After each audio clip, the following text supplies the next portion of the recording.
So we're just going to wing the whole thing? Well, the biggest thing is, I guess this is going to be our first episode. So, cool intro music.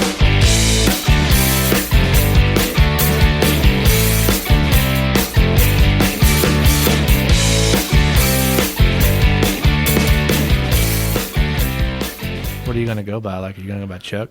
Yeah, I'm just going to go by Chuck. Okay, it's Travis and Chuck here with Heroes, and we're wanting to start a podcast, so here we go. And hey, what's going on? It's Travis and Chuck here from Heroes Behind the Line, trying to start a podcast, so here we go. We don't know a whole lot about podcasting, but we're going to figure it out.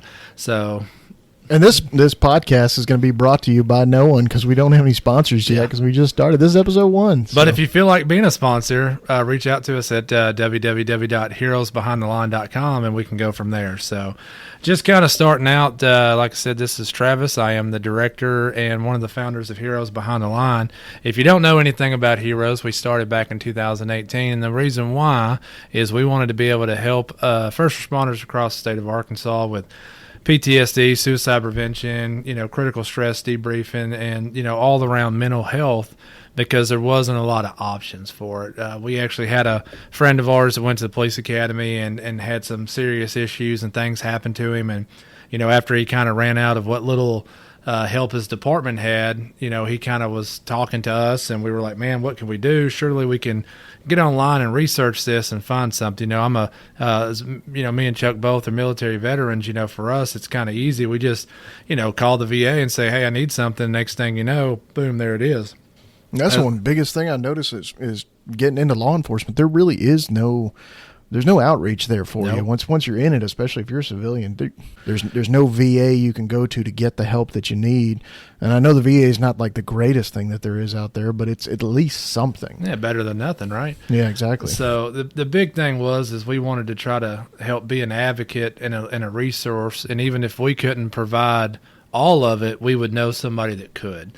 And so that's kind of where Heroes started. And over this last few years, we've tried to get bigger and bigger and bigger, bring in more people, bring in more resources, become friends with more people to be able to help at the end of the day a lot more people. So that's kind of where we're at right now. What is Heroes Behind the Line? What do we do? Like, what's the whole benefit of having this nonprofit? What kind of services are we offering to the first responders and the veterans out there? Yeah, so, Heroes is 100% a non-profit organization with a 501c3. And the biggest thing is we want to make people understand that nobody gets paid at Heroes Behind the Line. Every bit that we get, every bit of money we raise or gets donated, it goes 100% to helping the first responders. I don't believe in getting paid for this, and nor will I ever, because there's a lot of big, corporations that want to try to help people, but they get a lot of money but only give out a little help. So the biggest thing that we look at is obviously preventative stuff. We want to try to educate to see signs of PTSD and things of that nature, suicidal thoughts that are coming up, and if it gets to that point, how to be able to say, hey, I got a partner that's got a flag here that's kind of making me think I need to say something or check on him, right? So if it gets kind of past that point, we also have clinical help through a couple of different people that we have set up. And if you need to go to counseling, if you need somebody to talk to, whether it be peer-to-peer support, because a lot of times peer-to-peer support's great, and that's, sometimes all a person needs is just kind of vent and get it out. But if it needs to go more into a clinical setting and have a professional take a look at you and talk to you some, we have one. The big thing with Heroes is as part of the military, I found out that, sometimes when you go to these counselors or clinicians to get help, you look at them and talk to them and they were never actually in the military. And, even for first responders is you don't necessarily want to talk to somebody that doesn't have a clue what you've been through.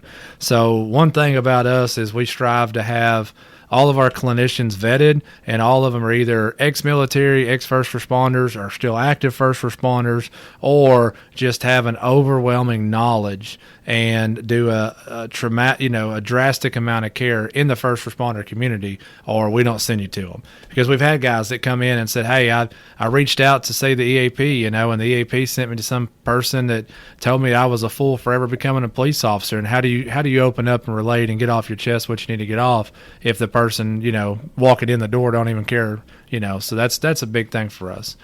But continuing on with that, if those kind of things don't help out, then, we start looking at other resources, other, agencies, organizations that have different, focuses and missions than we do, because there's no sense in having, just necessarily we're the only agency or we're the only group that can do anything. We want everybody to feel like they've got a part somewhere. So if we can't help you, we're going to get with our friends that can. And if they can't, they're going to do the same thing and come back to us. So, And I know you mentioned you had some of the doctors and stuff and the therapists that you send some people to. I can tell you that actually that's how I got involved with this organization. Is I was going through some troubles myself, and I'm not ashamed to admit it that I had some troubles, and I reached out. And one of the guys that you actually put me in contact with, he was a great resource. He's a great guy. I'm hoping we can have him on the show here real soon. Want to be able to talk to him, just kind of get his whole take on the whole with PTSD and with a lot of the things that are going on with first responders, that they don't seek out help. And I think it's that big stigma of the macho man feeling, and they have to be this alpha male, and they can't show any signs of weakness. And you don't have to be that way. And I found that out with just some of the things that he helped me work through some of the issues that I was having. And I feel better than ever after just talking to him just one time and getting that help that I really had. Honestly, at first, I felt like I just didn't need help. I didn't want to get help. I fell into that stigma. But it's a great feeling when you finally get somebody that gets you, that knows what you're talking about, that's been there through the things that you've been through. I'm sure you've gone through some of those same situations before. You've deployed to some areas, and you've done some things in law enforcement, and you've been some places, so you've seen it all. I've seen a few things, yeah, and same for you. My biggest thing is when I started, first saying like, hey, I'm having, like you said, some issues. I'm like, man, this something ain't right. I need to get some help. Just some backstory for me personally is, when I was like 12, 13 years old, driving by a local fire department in the community I lived in, it said anybody can help, volunteers needed, right? And I said, heck, I'm anybody. So let me go up here and find out what this is all about. So even as a 12, 13-year-old kid, here I go, trying to sign up to be a volunteer fireman. And they allowed me to be one as a cadet, but I still got to go to the calls and see stuff. I seen my first dead body, at like 13 years old. So that trauma started happening early on and didn't realize it. Most people, in their life deal with, 10 maybe traumas in their entire life, but then like you start looking at law enforcement, we deal with 300 to 800 different, max trauma events in our life. And so that's a big thing is, trying to be able to overcome all that stuff that we've got. And, I know it's cliche to say this, but it's okay to not be okay. And so when I realized I wasn't really being okay with myself and needed a little bit of help and somebody to talk to, like I said, they sent me to a person that wasn't in the military, never knew anything about law enforcement or first responders, and didn't know what to even start talking. It was hard for me to relate and say, hey, this is what I've got going on in my life. Yeah. Because he didn't have a clue. I've been through some of that same thing before. I went to a therapist one time, just seeing somebody that just didn't get my side of the story and how I deal with things, especially coming from a first responder and veteran, is we don't deal with things the same way. We look at something that's a traumatic event, and it's just kind of, to us, we deal with it as if it's a normal. And that normal feeling is not the normal for everyone else out there. Yeah, and not saying that, their normal isn't good or their normal is bad. It's just my normal and your normal is different. And then even saying, us as police officers, normal is way different than, say, a waitress at a restaurant, what I'm saying? But something they see that, we see a lot of trauma every day, so we kind of say, quote unquote, we're used to it. But, you put that same trauma at that poor waitress, she may even have way worse, adverse reactions than we would. So it's just kind of one of those things, man. The brain's weird, neurological stuff's weird, and everybody's different. So it's like, what do you do? So the biggest thing is, I think at this point, is we got to break that stigma down and stop people from just holding all this stuff in and let it go. Let's talk about it. Let's get it out on the open. If we could all just talk about it and break this stigma, then we wouldn't have half the problems I think that we have now. The suicide rates in law enforcement are continuing to outweigh law enforcement line of duty deaths, and it's the same across, the first responder spectrum. We got to do something about that. And that's kind of where Heroes came from, because we said enough's enough. We had a lot. The year we started, we had, several local suicides from the police department, EMS, fire, and everything. And we said, enough's enough. We got to try to do something. So here we are trying. So if one person hears this podcast and says, man, I want to get better and want to talk about it, then that's our job. And I think that's what we're trying to, complete doing here. Mm-hmm. So what are we trying to do as far as, future podcasts? We're going to have some guests on. Absolutely. What kind of things can people get to look forward to? Man, the big thing is just having different people on. We want to try to keep it fun and not just, this is boring old suicide prevention talk because, as anybody in the Army, what death by PowerPoint was, mm-hmm. We don't want it to get to that point. So the big thing is let's have fun with it. Let's talk about it. Let's bring some different guests on the show, try to do some giveaways, try to get more people involved. And if you're a first responder out there and you want to come on the show and kind of talk about some stuff that you've experience with that might help somebody else, that's what we're looking for. So on top of just the normal everyday Joes like us, then we'll have different clinicians, different business people, different companies, because one thing about mental health is also physical health. You've got some friends in the physical world that does workouts and training and things like that to try to help combat some of this. So, like you'd wanted to do, let's get them on the show. Yeah, I've got a good buddy of mine. He's hoping to come on the episode here probably within the next couple of weeks. Donnie Kiernan, he actually owns a gym down in South Florida. He's a great guy. I actually served with him. He's gone through some stuff with PTSD before in the past, and he came out the other side of it, and he's doing really well now. Great guy, and he's doing the strongman stuff, but he's hoping to be on the show here real soon. Yeah, the big thing is, just getting different people out, and let's get to talking about it, because the more we talk about it, the less awkward it is to talk about, and the more acceptable it is, and just continuing kind of on that thing. There's a lot of stuff within the department that I specifically worked for, that we're building to try to get some different things set up resource-wise. We have monthly meetings with some resources and legislators and things of that nature to help try to bridge this gap between mental health and, mental health and physical health.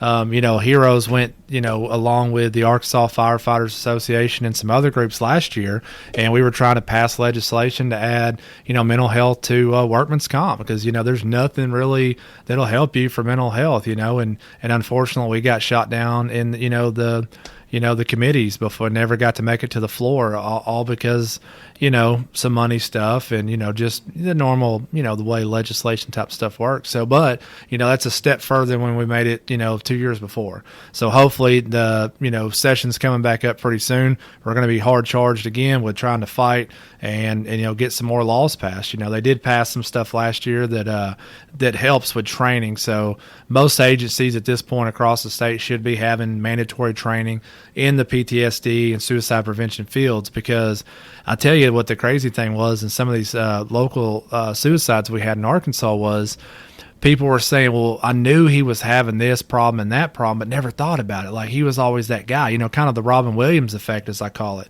Everybody thought, he's funny, he's laughing, it's great, but underneath all these signs he was actually showing that just people didn't understand at the time. So the more we can train people to understand those signs and symptoms, the more likely we are to prevent a suicide.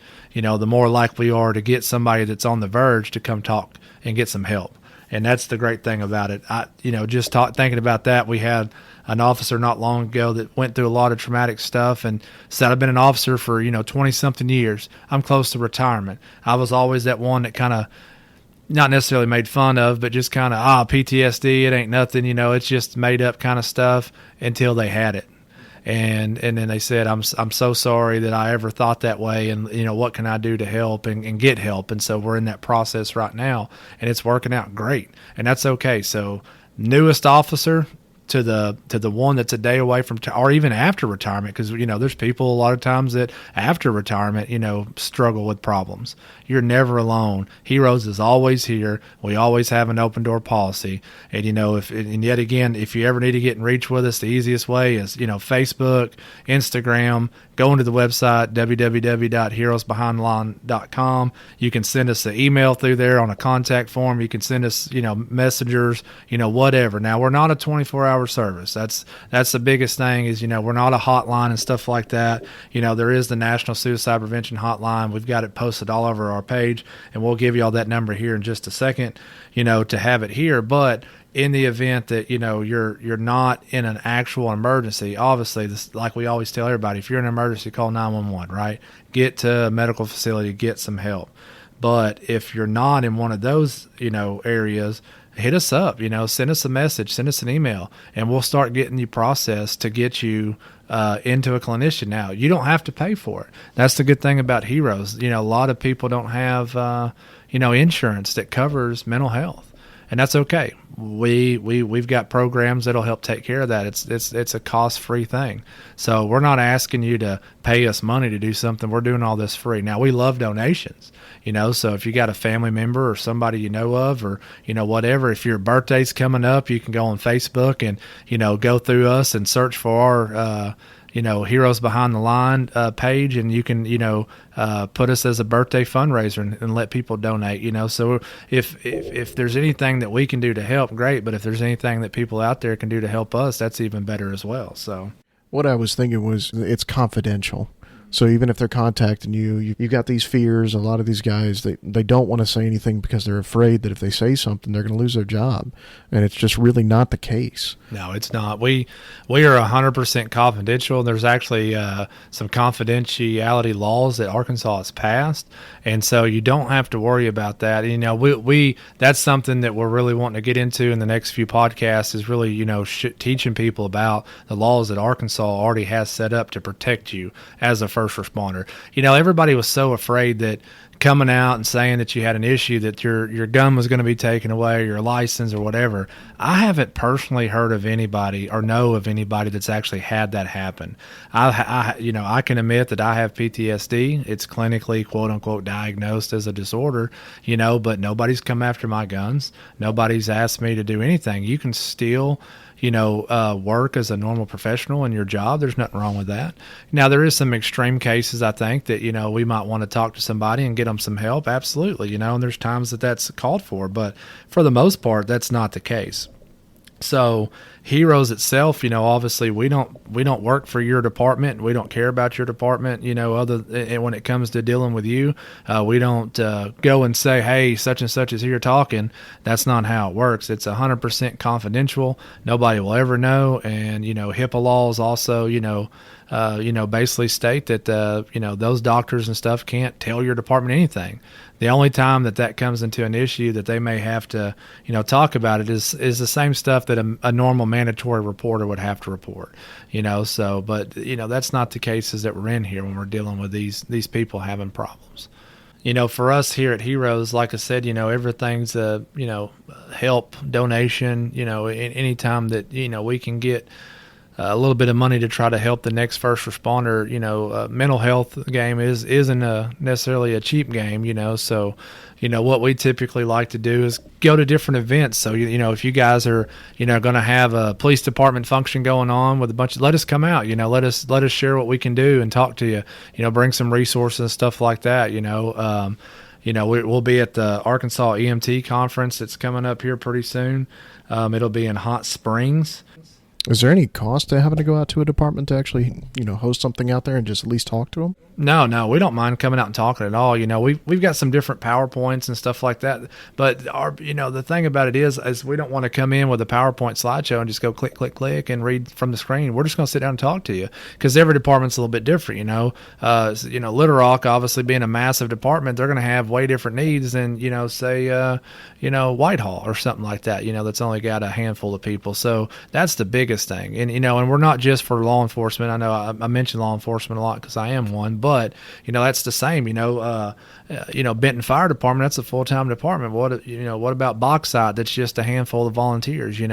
So we don't mind coming out anytime, talking to anybody. If we need to bring somebody, if you have a critical, like an incident to say, hey, we really need somebody to come out, let us know. We can bring a team out. We can get our clinician to come out with us. And let him talk to some people if we need to, get some people kind of, through the bad times.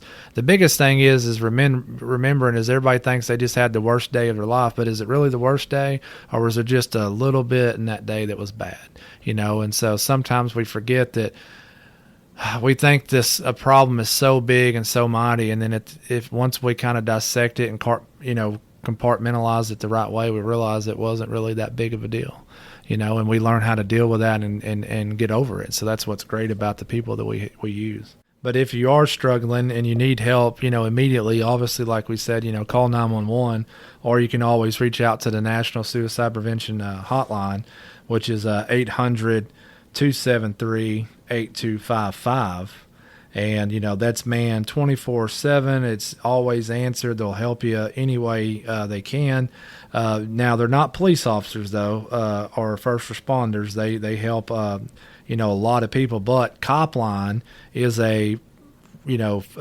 specifically for law enforcement officers, but also will help first responders. And Copline's 1-800-COPLINE or 1-800-267-5463. So I just wanted to make some people aware of those numbers and be something they can get help with if they needed it too. Mm-hmm. How would a business or somebody out there that wants to support the mission that we actually are trying to do here, helping first responders, how would they reach out to us? So, like I said, the easiest way, if you go to our website, www.heroesbehindtheline.com, there's a contact form. You can actually just, when it pops up, there's a couple different, choices. You go to the contact form, hit it, and it'll tell you, what do you want to talk about or whatever, and just send us an email, and it'll shoot us an email and, say, hey, we want to try to help out, give some donations. Or while you're on there, our T-shirts that we have right now are actually for sale on the website, so you can buy some T-shirts. If nothing else, shoot us some T-shirts. If you're on Facebook, everybody always sees when it's your birthday or somebody's birthday, it says such and such is raising money for this cause. You can choose Heroes Behind the Line as a nonprofit to do that birthday fundraiser. Or if you go to our Facebook page, there's literally a donation button that you can give any monetary amount that you'd like. That's the big thing. But we don't mind if you want to donate something that's not monetary. Maybe you want to come out and help volunteer at an event, or come out and help do something. We love that as well. So it doesn't always have to be monetary, because there is a point in time to where sometimes people just need to get up off the couch and do something, and we don't mind trying to help with that. We got multiple events that's going to be coming up. Summertime's coming up, so we're going to start getting back out. COVID really kind of shut things down, and it's, we kind of almost were dormant, for the events because everybody was so afraid to get out and about. But now that that's coming back, you're going to see Heroes back out there putting some information out and, being at events, whether, we'll sell T-shirts and merchandise and things of that nature as well. So that's kind of where we get our funds, right now, is just being there and being seen. So, mm-hmm. You had mentioned also that one where they do the stuff with the Manly tour or whatever it was. Oh, School of Man. Yeah. Yeah. So, part of, like I said, with the department I work for, we have basically a monthly meeting that several resources get together. And, I hope School of Man doesn't mind us dropping their name on here, but, that's a really cool looking program. I haven't personally experienced it yet, but I'd really like to. But it's literally, they have different classes of different things, whether it's business, financial, physical, mental, and it's just like the brotherhood getting together and just doing it, just getting stuff done. And, they have a longer school that's like kind of like the crucibles that we would have faced, in basic training in the military and stuff like that. And they go out there and just have this amazing team building type, event that, lasts several days and just builds this magic bond. And those guys just, it's amazing to see what they do. And some of the people that come out of that, school, much better. I've got a few friends that personally did it. And, it's not only teaching you how to be a man, but it's teaching you how to be a better man, and how to, just do so much more with your life and just, take care of yourself both mentally and physically, because everything, especially in the mental health world, everything, if you don't have enough money, it makes you mentally upset. If you're not eating right, it's you can be mentally upset. If you have a bad day at work, there's so much going on that it kind of just helps teach you to kind of deal with some of those aspects of things. So it's a really good program. I would definitely check them out. Like I said, they're School of Man. They got a website, Facebook, and everything else too. They're super cool people. Yeah, they sound like an amazing program. They're awesome, dude. Them guys, every time we meet with those guys and get to talk to them for a few minutes, they got so much knowledge and education. They've all been through the programs themselves. So it's a pretty cool thing to see. Are they prior first responders as well, or any military service? I've never really talked to them about that, to be honest with you. It was always just, man, tell us about it, because like I've seen all their videos and got to talk to them a little bit, but it's something I might have to find out now. So they're just a manly man if they're not. Yeah, and I think so. A lot of ex-military stuff like that. So. Yeah, but a lot of good stuff. I'm sure I'd love to actually get out there and try it. Yeah. We are at about 27 minutes now. So do we want to kind of close it out? Yeah, absolutely. So, hey, like I said, this is Chuck and Travis. Unfortunately, Keith, our other right-hand man couldn't be here today, but we wanted to kind of start this podcast and just this journey with all of you. We appreciate y'all tuning in, and we hope that we can get you back for our next shows. We'll try to start posting these up as often as we can. Just kind of bear with us a little bit, being the first one and trying to learn everything, and as we progress, we're getting some more guests on the show and more ideas and stuff like that. Hey, let us know, what do you guys want to hear about? Is there a specific topic that, y'all been dealing with? Shoot us an email, heroesbehindtheline@yahoo.com. Hit us on Facebook, Messenger, or whatever, and just say, hey, man, can y'all bring something on talking about this? And we'll be glad to do it. So, but other than that, if not, we'll catch you on the next one. And just remember, Heroes is always here for you, and you're never alone. Heroes got a group page or anything like that? Yeah, we're on Facebook, obviously. So if you just go to Facebook, look up Heroes Behind the Line, add us as a friend, follow us and stuff like that. And something else that we're looking at right now is, having like an email list so we can start putting out some, weekly, motivational type stuff and stuff that would be helpful to everybody. And you can like it, not like it, or read it, pass it on, share it with your friends. We don't mind whatsoever. So anything that we do at Heroes, you don't have to ask really necessarily to use it. Share these podcasts with people, man. We'd love to have somebody listen to it. And, if there's something we can do, to help a department or, you personally, just, let us know, and we'll be glad to do it. Awesome. Well, I appreciate everybody listening to the show. We'll see you guys on the next one. Thanks, guys. We'll see you on the next one.